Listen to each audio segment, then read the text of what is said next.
ए मौज से जियो, मस्ती से जियो, सिंह की तरह दहाड़ के जियो, एक गीदड़ों की तरह जीना छोड़ो।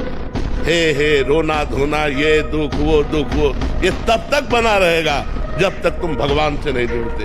और भगवान से जुड़े तो ताल ठोक कर माया को परास्त कर दोगे और निकल जाओगे इस माया से। ध्यान दीजिए, जो जितना अधिक नाम जप करेगा उसे उतनी ही अधिक भागवतिक शक्ति प्राप्त होगी। जितनी अधिक भागवतिक शक्ति प्राप्त होगी उतने अधिक निर्विकार होते जाओगे। सब कहते हैं हमें ये विकार, रोने गियाने की जरूरत नहीं है, ताकतवर बनने की जरूरत है। ताकत है भगवान नाम जप।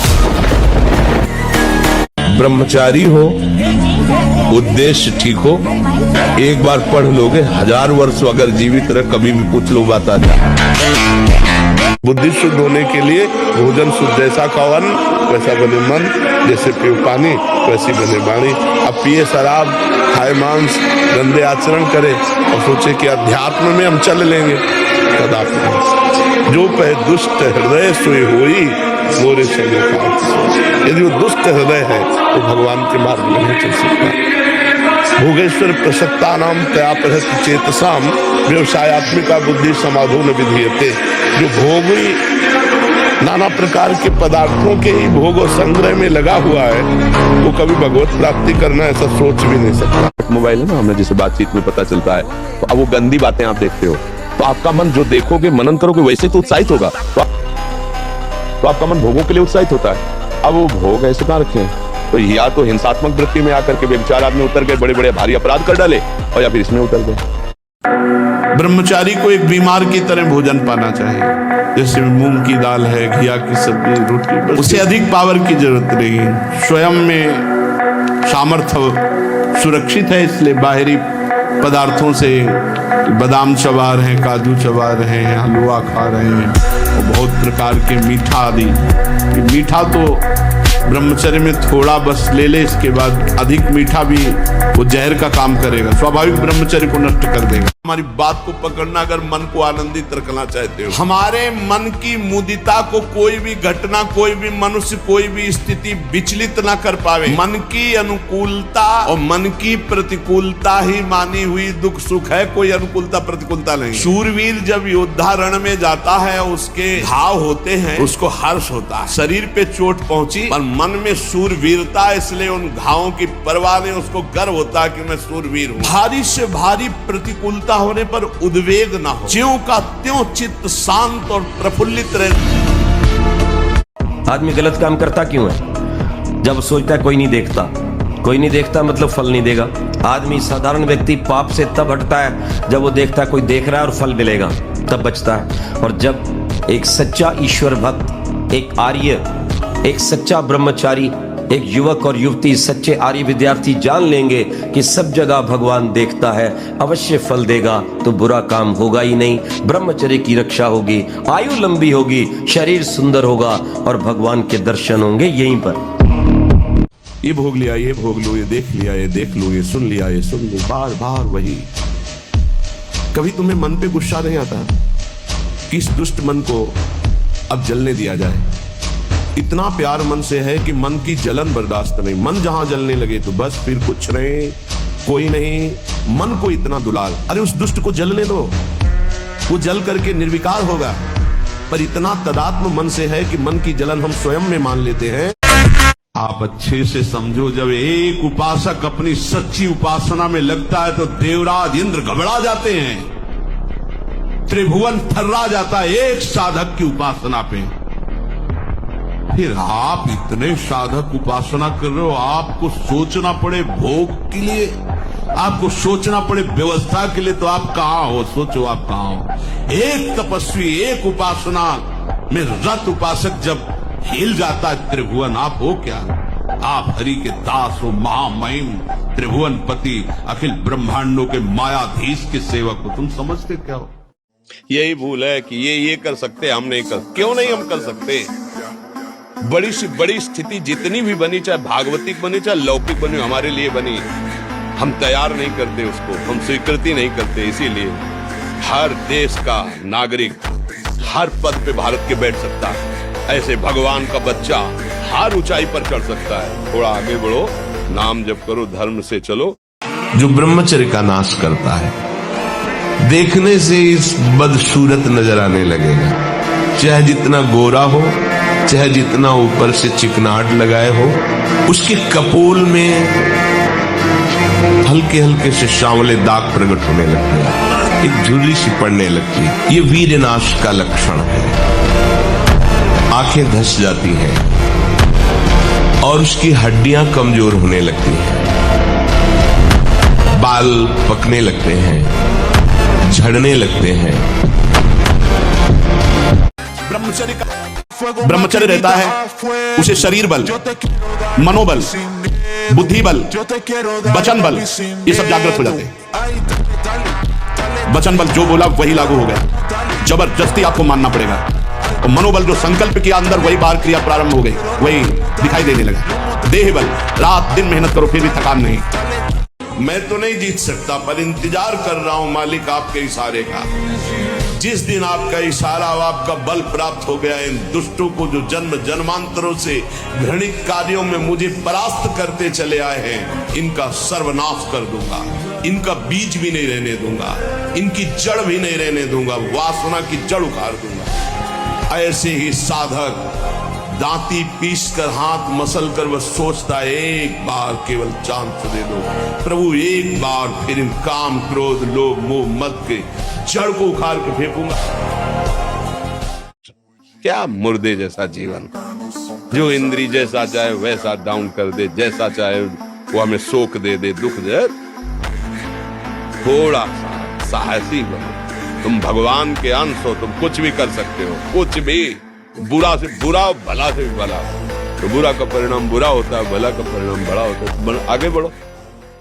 जो निराश होकर के रोने लगता है, ये भेड़िए की तरह है, और बालक के ऊपर ही इनका प्रहार होता है। वयोवृद्ध या ज्ञान वृद्ध के ऊपर भेड़िए का प्रहार नहीं होता।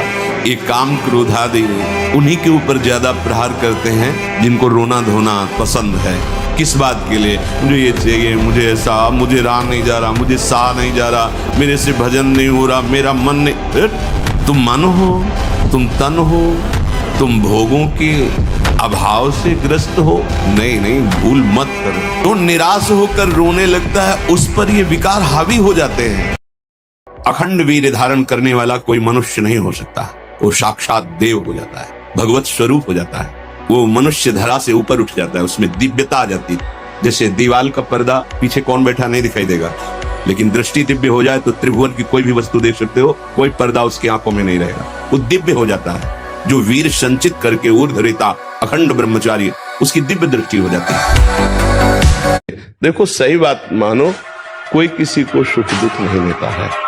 पहली बात तो हमारे पूर्व के कर्म है, उस कर्म से ऐसा संयोग हो जाता है। जैसे इतने पुत्र होते हैं ऐसे कि वो जन्म से लेकर के और जब तक वो सुख ही देते रहते हैं।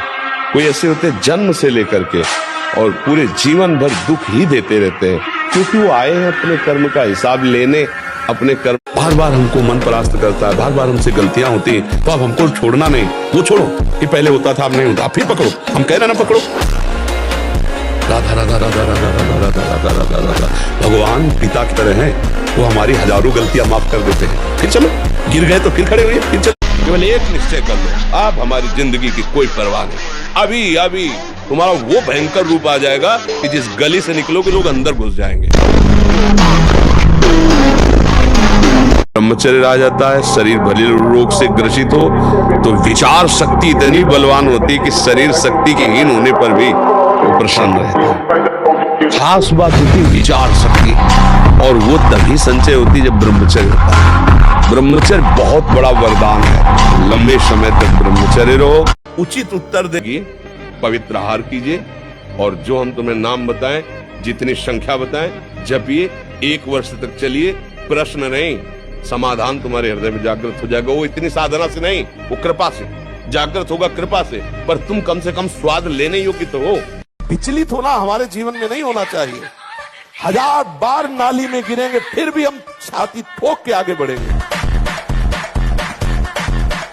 देह का रक्षक, देह का राजा ब्रह्मचर्य ही है। अब कहीं ब्रह्मचर्य की शिक्षा किसी विद्यालय में दी जाती है क्या? नहीं, हमारे शास्त्रों में लिखा है 25 वर्ष की आयु तक पूर्ण ब्रह्मचर्य का कोई पालन कर ले, उसके शरीर से खिले हुए कमल की, गुलाब की सी सुगंध आने लग जाएगी और उसको प्रत्यक्ष इन्हीं नेत्रों से आकाशचारी देवताओं के, सिद्धों के, ऋषि मुनियों के प्रत्यक्ष दर्शन होने लगे। कभी भी व्यभिचारी की एक जैसी दिनचर्या बहुत काल तक नहीं हो सकती। 2-4 दिन प्रयास करेगा, गिर जाएगा। ब्रह्मचर्य कभी भी दिनचर्या में फर्क नहीं पड़ेगा, चाहे जैसी स्थिति हो, चाहे शरीर नहीं उठ पा रहा तो उसका चिंतन भागवती होने लगेगा।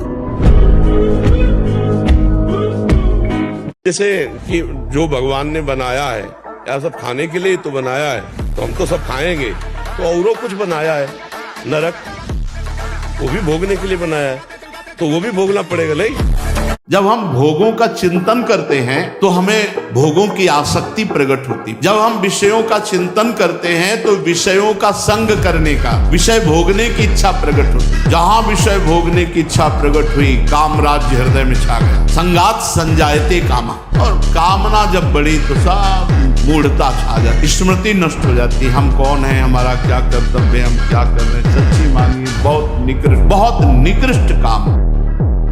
अगर अभी तुम निश्चय कर लो मैं मरा, अब तुमको कोई नहीं मार सकता, सब भयभीत हो जाएंगे तुमसे। केवल एक निश्चय कर लो, आप हमारी जिंदगी की कोई परवाह नहीं। अभी अभी तुम्हारा वो भयंकर रूप आ जाएगा कि जिस गली से निकलोगे लोग अंदर घुस जाएंगे। क्यों? आपने निर्भयता स्वीकार की, न कोई भय है, न कोई चिंता है, न कोई शोक है, क्योंकि पता है मेरा भगवान मेरे साथ हर समय है। पर प्रारंभिक ब्रह्मचर्य में जनेंद्री का ब्रह्मचर्य अत्यंत आवश्यक है। यदि जनेंद्री जन्य व्यभिचार दोष से युक्त है तो कदापि उसे भगवत प्राप्ति नहीं हो सकती। शुभ गति व्यभिचारी शुभ गति चाहे असंभव, और भगवत मार्ग में सबसे बड़ा दुश्मन यही व्यभिचार दोष है, काम। 1000 बार परास्त होने पर भी हमारा वो उदासीपन नहीं आना चाहिए, निराश नहीं होना चाहिए। चूक गए, इस बार भी चूक गए, आगे बढ़ेंगे, रौंदेंगे हम हरिनाम के बल से। उपासक यदि प्रलोभन और भय इन दो में कभी ना फंसे तो जितनी भूमिकाएं ज्ञान की हैं, भक्ति की, उससे अपने आप आ जाती हैं। परस्पर शरीरों का आकर्षण ही काम भाव से इतना प्रबल है प्रलोभन में कि पहली घाटी कामय की है कि अच्छे अच्छे साधकों को फैला देती है। आपको जब भगवत मार्ग का अवसर मिला है, ब्रह्मचर्य से रहो, होश में हो जाओ, मन की दुलार को बंद करो, किस भोग वृत्ति को साक्षात मृत्यु रूप देखो। मन को ऐसा लगता है कि ब्रह्मचर्य छीण करके हम घी दूध पी करके या मकर और कौन सी भस्म और स्वर्ण भस्म, मकर ध्वज और क्या क्या, भाई ये सब उसकी पूर्ति नहीं कर सकते।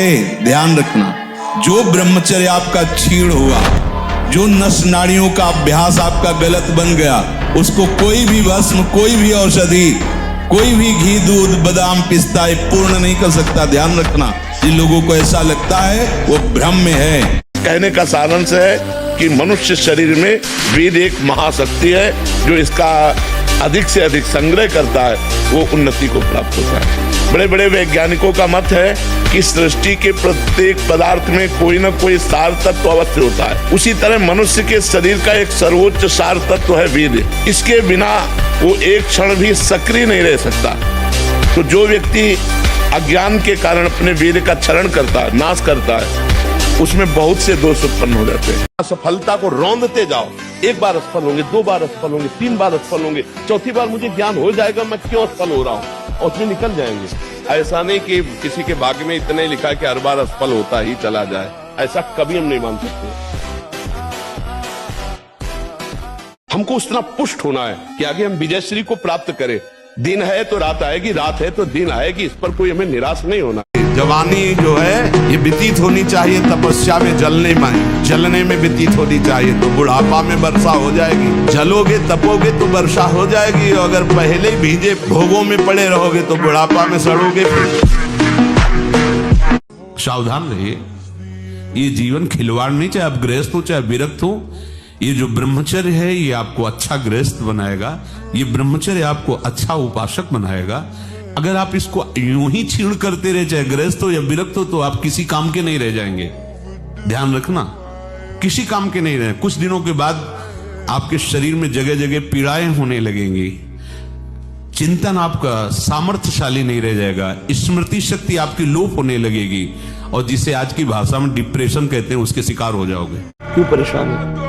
क्योंकि आंतरिक जो शक्ति सपोर्ट करने वाली, अब मन जिस विचार में फंसा देता है, बिना मतलब फंसाए, कोई भय नहीं, वो भय दे रहा है। कोई शोक का कारण नहीं, वो शोक दे रहा है, चिंता दे रहा है। किसी भी कार्य को करो, इतना संशय पैदा कर रहा है, पता नहीं काम सफल होगा कि नहीं सफल होगा, कहीं ऐसा तो नहीं हो जाएगा, कहीं ऐसा तो, वो अशांत रखता है। और जब ब्रह्मचर्य, ऐसा कैसे हो सकता है? हम आपको बताएं, इसमें जिद्दी स्वभाव चाहिए, हारना नहीं सीखा, घुटने टेकना नहीं सीखा। बस ये आप जो समझ लो, साधुता में एक जिद्दी स्वभाव चाहिए, घुटने नहीं टेक सकता, हार नहीं सकता। मैं भगवान का दास हूं, अविनाशी का बच्चा हूं, तो गिरा नहीं सकते। कितनी बार गिराओगे, जितनी बार गिराओगे उतनी बार हम बलवान होंगे, उतनी बार हम वो सूत्र देखेंगे, अब मैं फेल कहां से हो रहा हूं, निकलना। दहाड़ना सीखो, हर कष्ट को गले लगाना सीखो, हर संघर्ष को रौंदना सीखो। अरे बिल्ली कुत्ते की तरह रो करके मर जाना, ये मनुष्य जन्म नहीं। इतना अधिक पुष्ट ब्रह्मचर्य होगा तो ये श्वेत कीट बलवान होते हैं, इतने बलवान हो जाते हैं कि विष को भी पचा जाएगा, इतनी क्षमता ब्रह्मचर्य में है। विष को पचा डाले, भोजन की क्या बात।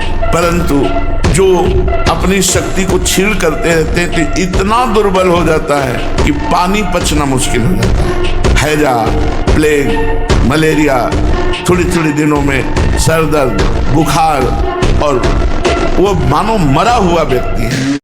एक आए थे भारतीय विज्ञान संस्थान, हाँ, उन्होंने बताया कि जहां से हमारा ऐसे हो जाता है, वहां से आपका प्रारंभ है। ब्रह्मचर्य का विमल प्रताप प्रकट होता है, वीरवान बलवान होता है, विद्वान होता है, तपस्वी होता है, मनस्वी होता है, त्यागी होता है, तत्व चिंतन परायण होता है। ब्रह्मचर्य में अलौकिक अमानुषिक शक्ति जागृत हो जाती है। अमानुषिक, ऐसा कैसे हो सकता है? हो सकता है क्योंकि ब्रह्मचर्य है, क्योंकि भगवत मार्ग का पथिक है। उस शक्ति, उसकी शक्ति के सामने संसार को आश्चर्य असंभव जान पड़ता है। ये जो आप पे बताया जाता है, रिसर्च किया है डीएनए पे? जी बिल्कुल। उसके विषय में बताइए थोड़ा। वो अहमदाबाद विजय परसाना है, उन्होंने मुझे बुलाया फार्म हाउस में अपने पे, तो उधर 27 कैमरे में कमरे के अंदर बहुत बड़ा हॉल था, उसे वहाँ पर लगा दिए गए और मैं उधर रखा कि ये सच बात है या झूठ है कि ये केवल गोमूत्र दूध पीता है। उन्होंने अमेरिका से डॉक्टरों की टीम आई, वो प्रतिदिन मुझे चेक करते थे। 5 किलो दूध मिलता था, 1 लीटर गोमूत्र। अब वो ये देखते थे कि इससे स्टेमिना, ये कहता है मैं कोई बाहर का नहीं लेता, और इतना स्टेमिना, ये इतनी मेहनत करने के बाद भी भोजन नहीं कर, 41 दिन बाद, तो वो कहते थे wow you are so great. इतनी एक्सरसाइज करने के बाद तो आदमी मर जाता है। तपस्वी उपासक को चाहिए स्त्री के रूप की तरफ, उसके हास्य की तरफ, उसके मधुवचन की तरफ, उनके हाव भाव की तरफ ना देखे, न चिंतन करे। ब्रह्मचर्य व्रत में रत रहने वालों को अत्यंत सावधानी पूर्वक अपनी इंद्रियों को दर्शन, संभाषण, चिंतन से बचाना है।